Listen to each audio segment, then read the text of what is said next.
Hello and welcome to this small workshop with me. We'll spend some time together discussing about sound. What a surprise! Sound in music. Music is sound, but everything is sound. Sound is around us. Sound comes from diverse sources. And first, I'd like to introduce myself. My name is Kriz, in short Kriz Flu, because all English native speakers weren't able to pronounce my name correctly, so I renamed myself into the short version Kriz Flu. I'm a musician from Switzerland. With my main band Vulcan Park, which you see the logo on the left lower side.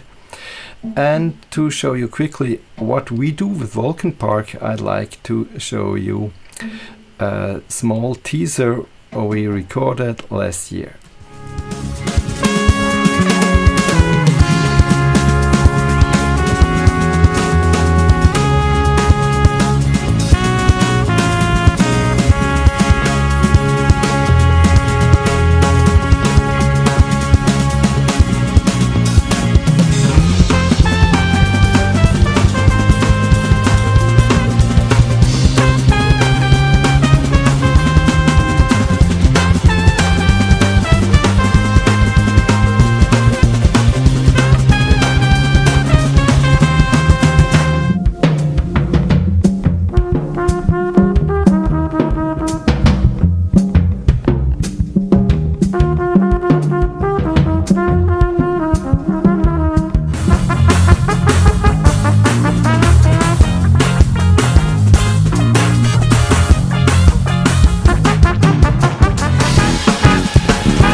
Yes, welcome back. You see, there's a lot of sound happening in our stuff.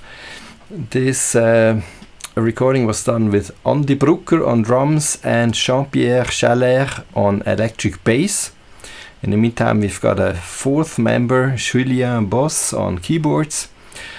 Sound. Now, you see on that example, I use a lot of synthetic sounds, effects. But first of all, why did I get into this whole sound stuff for the first time? Actually, it started when I was a kid. Played the trumpet, and it always sounded awful.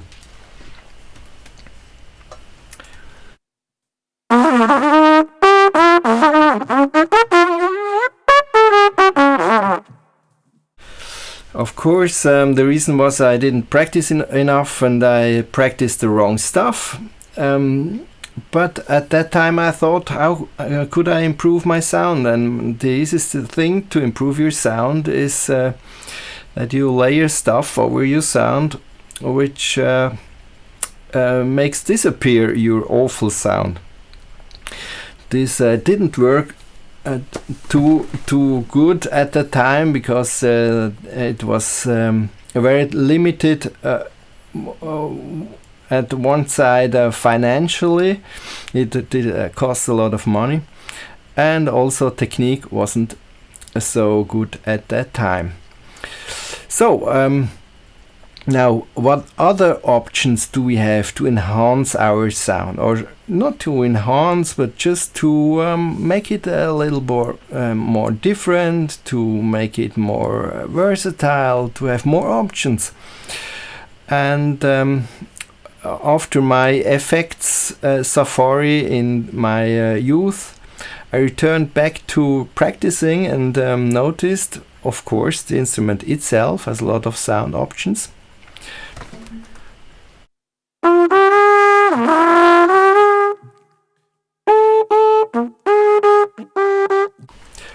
And the easiest thing to change your sound is to use mutes. Like this plunger is from the toilet.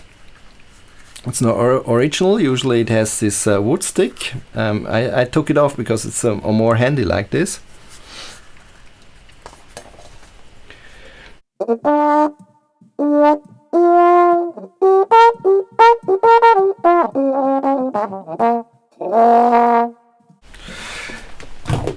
And if you play a whole show, sometimes it's nice to change the sound between the pieces.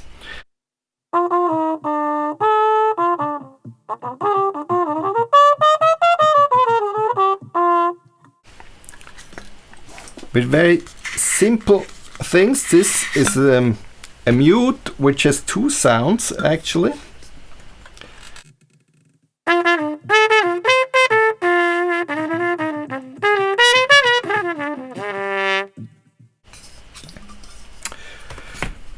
Which is very practical if you don't want to have a lot of stuff with you. This one sounds very similar.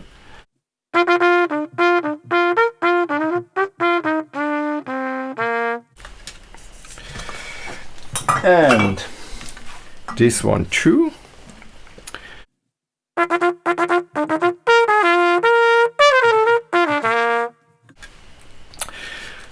Actually, manufacturers, they try a lot of stuff with material. So this is brass, I think. I don't know how you call that in English. And a very heavy one with copper on top.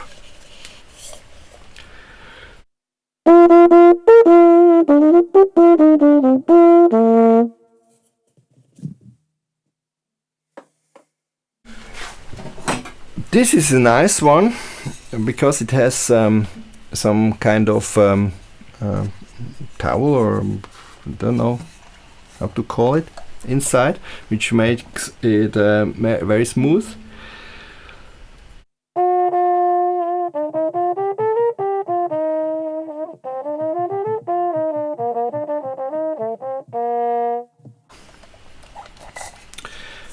I bought it actually for a musical show, and I sat there, and it was a very small orchestra, and the singers, they had microphones, but they weren't really loud, and I was always too loud with my trumpet, and they always told me, hey Kriz, you have to be much smoother, and I tried to.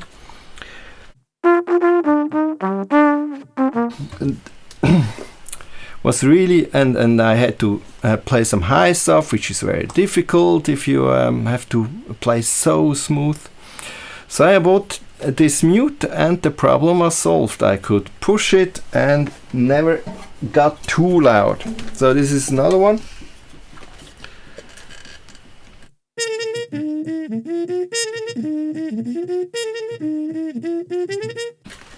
And I've got the same model. Oh, it's in my bag still. Just a second. Okay, this is this is the one I use most. It's a copper mute, and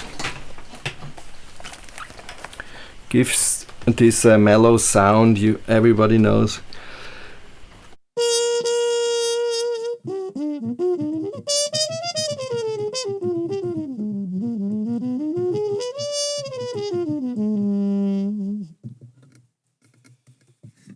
It's not too loud. I like it. It's and it looks great. People always think, wow, this mute has to sound great because it looks so gorgeous. This one is a practice mute. Actually, I don't like it too much because it's not more silent than the copper mute, but intonation drops.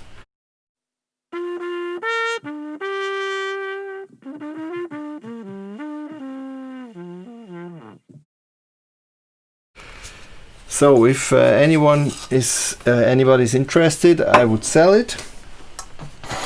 And then I get to the last one. Oh, there's even an option for this one. You could put this inside, and then it sounds more like Dixieland. And this one I just kept because it has such a big influence. It has had a big influence on my history. This was my first mute actually, and it has the same stick like this one, but the ring dropped at one time, and I couldn't get it out, so it still sticks in there. But what I did with this mute is I built a microphone into it. Yeah, you can't see it. A very, very cheap microphone and a plug, and I could attach it to a guitar amplifier. And the big advantage of this construction was that when I played with loud bands, on this microphone was really only the sound of the trumpet and nothing else, or at least nearly nothing else. And I had no problems with feedback. So at that time I played in really very loud bands. We covered Red Hot Chili Pepper stuff. Sounds weird with the trumpet, but we did it. And then I could be at the same level like the guitar player, which is of course always a problem. Guitar players are usually much too loud, at least compared to trumpet players. So this was my first try to enhance the sound with all those mutes. And you have seen there are a lot of options with mutes. Now, when I got back some years later into this electronic music stuff, I started to work with loopers and digital effects. And I used or still use software called Ableton Live, which you see here. The main reason is it's point one, it's very stable, and I've got all the effects in one place. And there are of course a lot of other options to do this. Live is just for me cool, and I at the moment with one exception, I only use built-in sound effects. And over the year, I noticed that there are some effects that really sound nice with a trumpet. The first effect I had was an octaver, which you can buy also for guitar.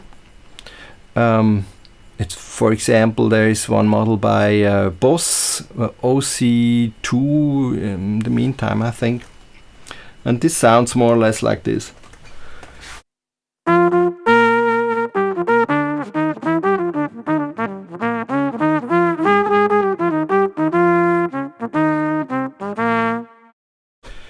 Gives more belly against the bottom. It really sounds great live on stage. I love the effect. The second really often used effect on trumpet, and which works on saxophone nicely too, is the touch wah, or sometimes it's also called auto wah. It's basically it's a filter which reacts on the loudness of the signal, of the input signal, and this gives typically a sound like this.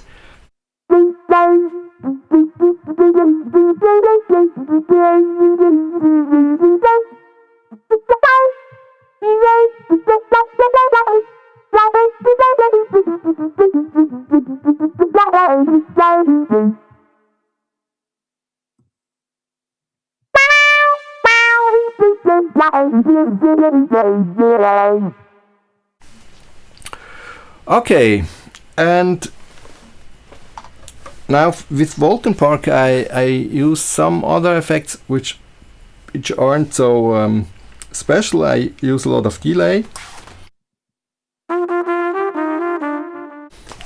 and a second delay which I can variate with my foot pedal. You can see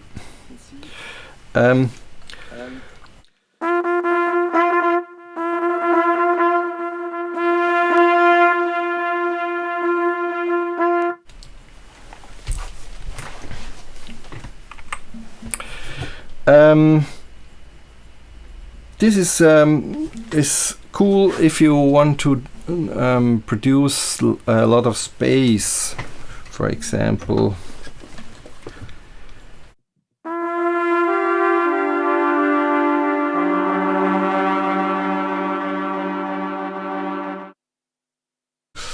Then, and the third main effect is the ring modulator, which works really well on trumpet and also on saxophone. Of course, all those effects are basically guitar effects, so they work on guitar too. But not all the effects which are meant for guitar players are also cool for brass or horn players. For example, flanger, chorus, phaser. Usually they don't really sound nice on brass, I think.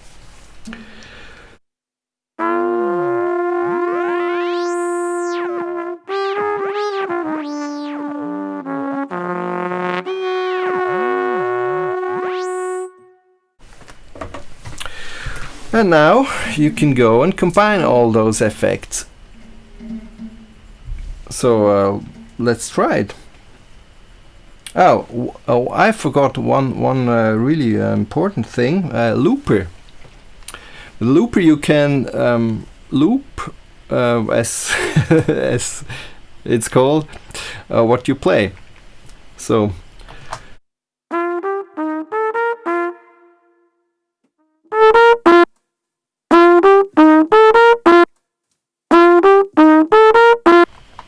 Okay, and what you recorded, you can of course process it.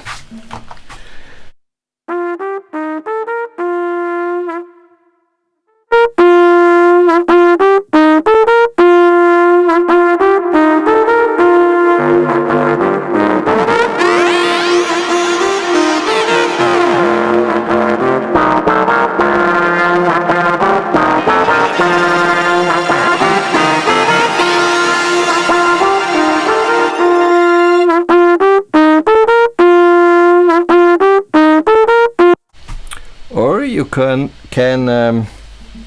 record several tracks on it.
Okay, so that was a little bit about my world of sound.